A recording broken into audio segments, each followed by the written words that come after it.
बाजिया बेटारि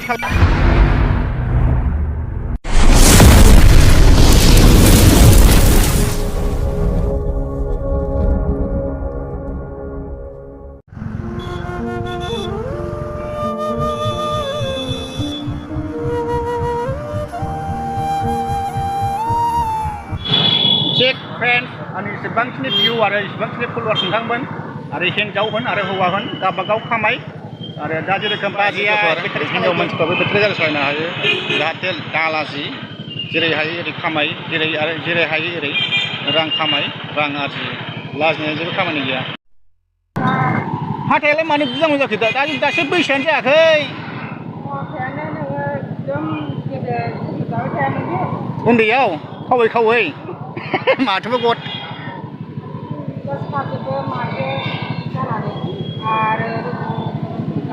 नङा बाजै नोंहा सालायनो रोङोबा आराम जाबाय ना औ आरो बे समस्या बे ओरैनो जिरायलाबायना थानायावथ' बिराद बाथारो आङो ओरैनो थास्लायस्लाय ना 10 थाखा फैनायाथ' बेसेबां मोजांनि ने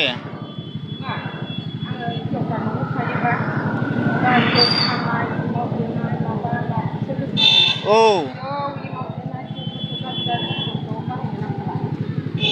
गाज्रिसो जायो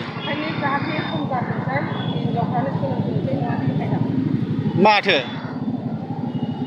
मोजांसो औ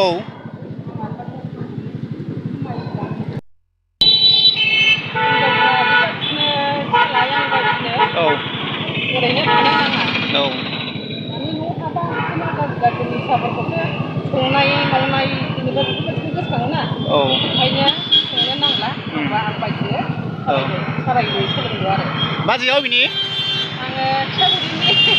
डिस्ट्रिक्टआ क'क्राझार औ क'क्राझार आराम जादों चेक फ्रेन्ड्स आंनि जेसेबांखिनि भिउ आरो जेसेबांखिनि फलोवार्स नोंथांमोन आरो हिन्जाव होन आरो हौवा होन गावबागाव खामाय आरो दा जेरोखोम बाजैया बेटारि सालायदों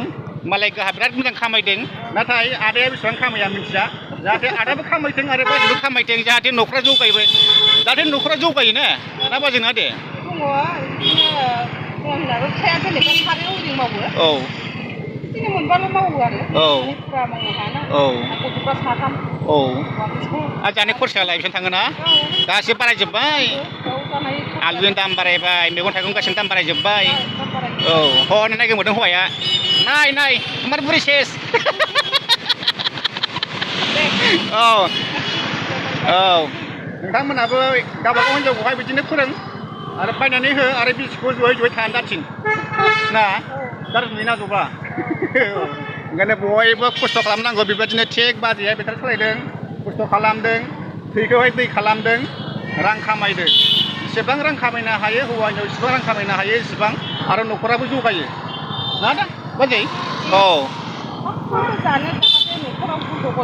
दाजाथों औ थाइसे थाइनै सानफ्रामबो माने थाइसे थाइनै नागिरबाय थाथों आरो औ माने थाखा फैसा गैयाबानो न'खराव नोङो गन्डगल जाखायोखा बेखायनो खारोना दंना खारलायनाया गथ'ना बावनो जायो बाजैया खारानो सालायगोनसो दोनसै होनबा दे गासैबो आरो जिरायनानै थानाङा बिदिनो सालाय आरो दा लाजिबा खाजि गोमायो ना बाजै बाय बाय औ